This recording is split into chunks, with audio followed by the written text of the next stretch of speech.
We'll have the buckets up front here and one back there.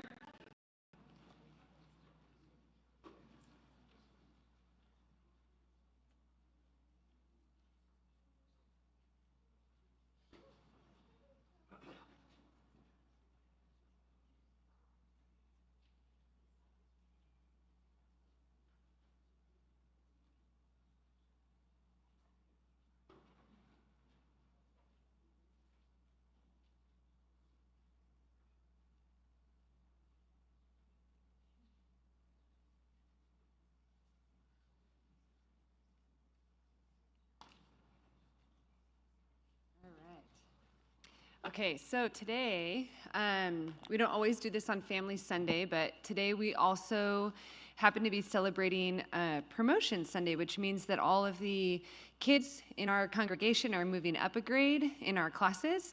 Yeah, we can clap for that. So there's a small portion of our morning, which normally we would talk about circle stories, where we're actually going to talk about kids ministry and kind of celebrate them a little bit, and our volunteers as well. So I'm going to go ahead and spend a super brief little amount of time explaining a little bit about what the Children and Families Ministry is here at our church. And then I'm going to talk about how you as a congregation or families or even house churches can get involved with the discipleship of the kids in our congregation and in our care. And then I have a couple of announcements to make about new things that we'll be doing. And then after that, we're going to spend a little bit of time praying together in this room for all of our volunteers and all of our kids and youth. Okay, so volunteers for children and youth, and then all the kids in our care. So we'll have you guys stand up and we'll pray together for anyone who's near you, just to really ask, acknowledge that God is the one who is in charge of the kids in our care. So. Okay, so yeah, briefly to start with, I'm going to sit down because it makes me feel less formal. I'm not a formal person. Anyway, so the first thing I wanted to let you guys know about is actually the curriculum that we use here in our church for our kids ministry. So we actually use Lifeway's Gospel Project, and it's a chronological study through the entire Bible.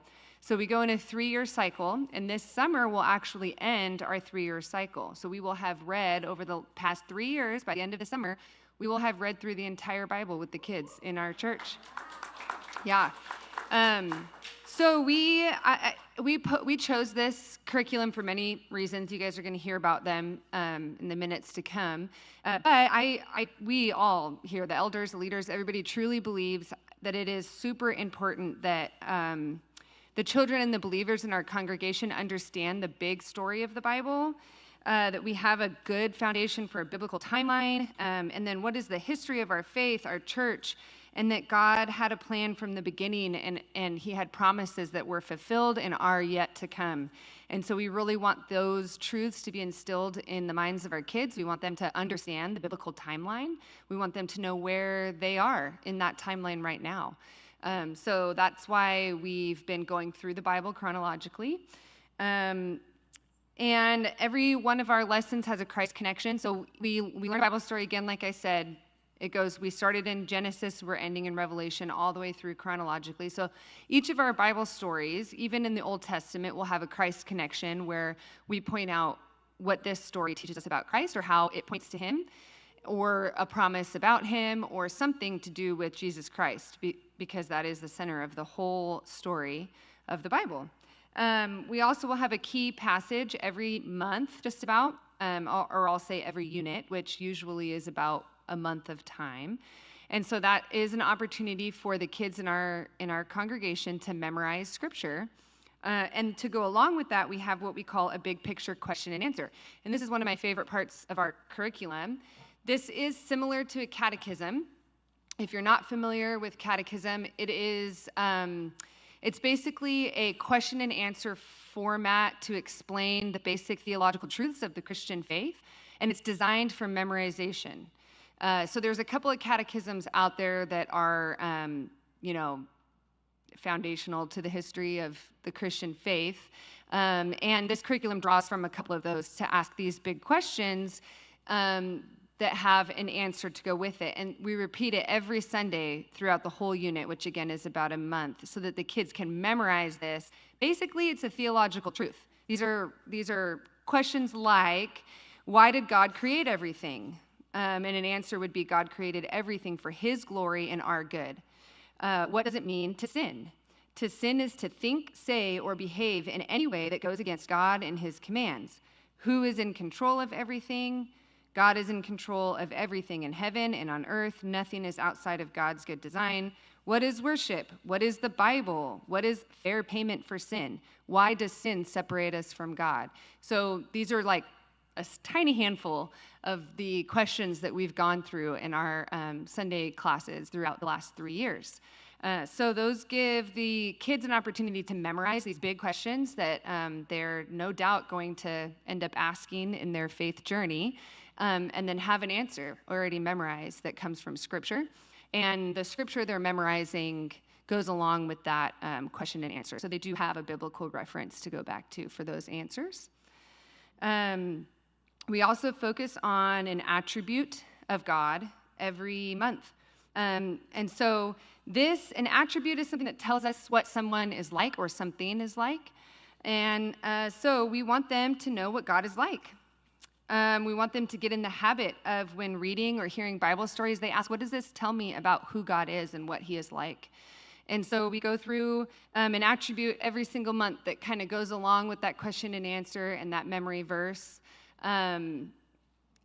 At the end of church, I've got a whole bunch of resources over here that you guys can take a look at. One of these tables has a printout of all the attributes that we've covered. We have little bookmarks you guys can take home that have all the attributes on them.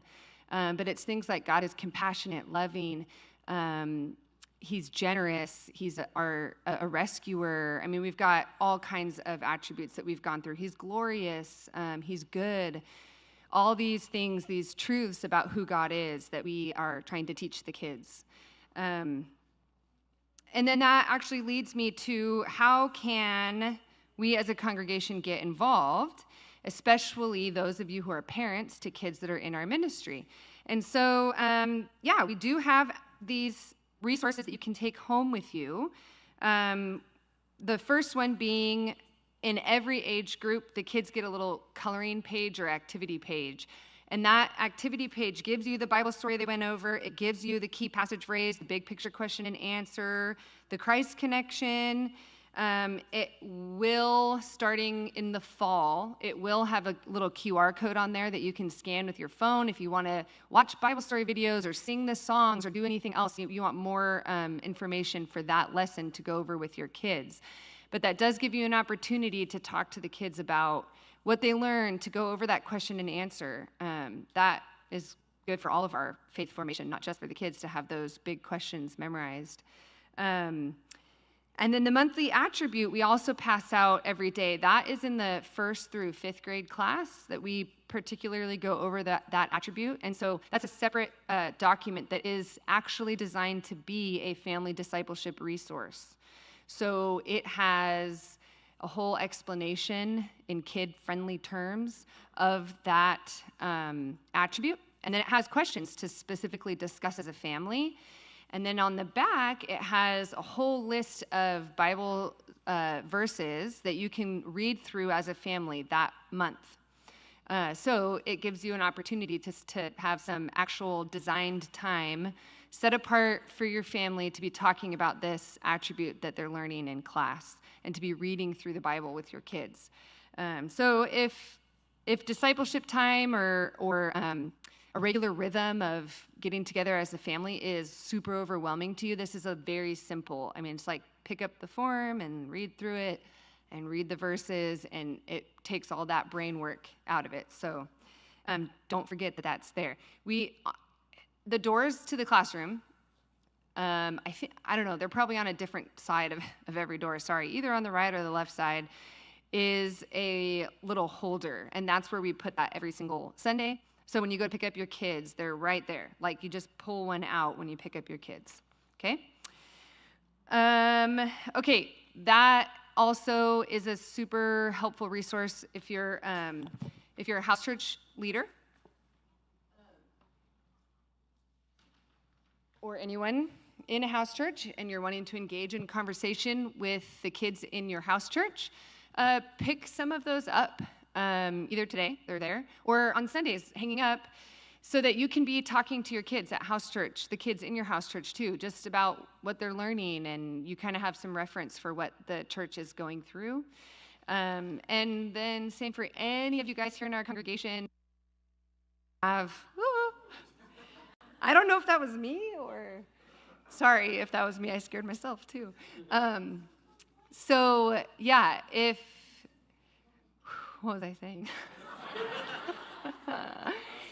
Anyone can talk to our kids about God here. So we got potluck is an awesome opportunity for you guys to engage with the kids. I know they're crazy and they're usually like running 1,000 miles per hour around here, but you can like join and tag. And then just don't run. Do not run. And don't run, kids. Walk safely. And then also get to know people safely in the church. Okay. Okay, so then another little cool thing I felt like is important for the parents to know is that we actually, in the 1st through 5th grade class, we have tickets and prizes. And so the kids are super excited about this, and I feel like not all of the parents know that we do this. So they can earn tickets in class for a number of things. If they are being engaged in the lesson and they're answering questions, they can win tickets for winning games that we play on a Sunday morning. They can win extra tickets for reciting one of the memory verses that we're going through. They can earn extra tickets if they memorize books of the Bible. They can earn extra tickets if they can give us a biblical timeline. So we got opportunities for these guys to earn tickets, and then they get to basically use these tickets like cash and buy prizes. So we have a whole bunch of different prizes that are worth different values that they get to use those tickets for. So the hope is to encourage families and kids to work together, to memorize scripture, to memorize their books of the Bible, to memorize the biblical timeline and things that can be helpful in our faith journey. And there's a prize for it, and so that's helpful. Okay, I am almost done here. So we've got a family group on our app. So if you are on the homepage of the app, there is a little picture with like hands together that says Get Connected. And that, if you click on it, will take you to a page that has a various number of community groups that you guys can get connected with. There's a women's group, a men's group, and there's a family group. So if you are a family in our church, I encourage you to join that group. That's a place where I will post resources. I have tons of resources for families. I have tons of resources for parents and teens who are just looking for spiritual growth, books, Bible studies, discipleship tools. I got resources for parents who want to disciple their kids, for quiet times. I have awesome kids book resources. Like, there's a ton of stuff. I have them all laid out here for you guys to look at. But in that group, I also post resources. There's some amazing podcasts out there that review books and give you really great ideas for discipling your kids or your grandkids, or if you're a house church leader. There's just a lot of really awesome material out there that I put in that app or in that group. So if that's something you're interested and you want to know more, I would encourage that you join that group. It's a good place to connect with other families in the group. If you're newer here and you've had a hard time getting to know other families, that's a good place to go to get started. And then any family-oriented activities or events that we do will be posted there. We'll still announce them in the church, but that's always a place that you can go specifically to see what's happening for families and kids in our church. So I encourage you to join that. And then the last thing is I really wanted to get our families to start serving with their children in our community. And so I was kind of brainstorming how to do that, and this was one idea I came up with. We'll see how it goes. I don't know. So I have something called a bi-monthly challenge. So every other month, I'll post a challenge out there. for the families in our church to serve together as a family to do something. So, by the way, I'm saying families in our church because I really want the kids to learn how to serve, to learn how to be Jesus's hands and feet. But truly, this challenge is for all of us. I mean, like, it would be awesome to see house churches do this together, not just families, but whole house churches, including the kids. Or, you grab a group of your friends and go and serve. But basically, it will be ideas that are posted every other month to go out and serve our communities. So some examples of this might be like visit a homeless shelter. And if I were to post something like this, I would give you like the information you need. You would know who to contact, where you can go, what shelters you can visit, and then it includes discussion prompts. So how do you talk to your kids about what you're doing and how you're serving? You might create a game night or a movie night for a family that you know. It could be a family that's not in our church, could be a family that's in our church, but these are just ways to serve others. And how do we get our kids to be servant-minded? It could be things like pray without ceasing. Each family pick a person at random to pray for them all week. So little challenges like this that we'll post every other month. And if that is something you're interested in getting notified or you